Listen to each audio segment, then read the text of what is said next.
বরিশালে 2024 সালের জুলাই আগস্টে ছাত্র জনতার গণ অভ্যুত্থানে আহত ও শহীদদের স্মরণে এক বর্ণাঢ্য স্মরণ সভা অনুষ্ঠিত হয়েছে।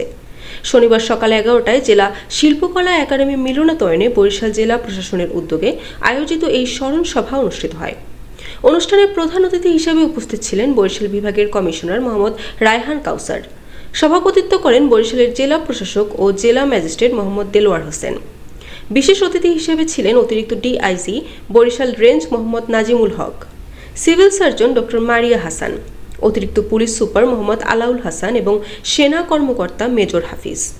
এছাড়াও বৈষম্যবিরোধী ছাত্র আন্দোলনের আহ্বায়ক শহীদুল ইসলাম শাহেদ, শহীদ পরিবারের সদস্যগণ, প্রশাসনের ঊর্ধ্বতন কর্মকর্তাবৃন্দ, বিশিষ্ট নাগরিক এবং বিভিন্ন শ্রেণী পেশার মানুষ অংশগ্রহণ করেন।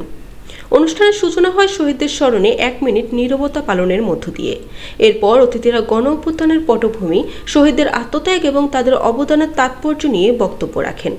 বক্তারা উল্লেখ করেন, গণতন্ত্র ও ন্যায়ের পথে চলার ক্ষেত্রে শহীদদের ত্যাগ চিরকাল প্রেরণার উৎস হয়ে থাকবে।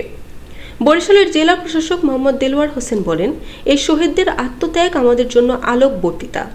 আমরা তাদের পরিবারের পাশে আছি এবং বরিশালের জনগণের উন্নয়নে নিরলস কাজ করে যাব। বিভিন্ন পর্যায়ের অতিথিরা ছাত্র জনতার গণ অভ্যুত্থানের ঐতিহাসিক গুরুত্ব তুলে ধরেন। বক্তৃতার ফাঁকে একটি বিশেষ সঙ্গীত পরিবেশিত হয়, যা উপস্থিত সকলকে আবেগ আপ্লুত করে তোলে।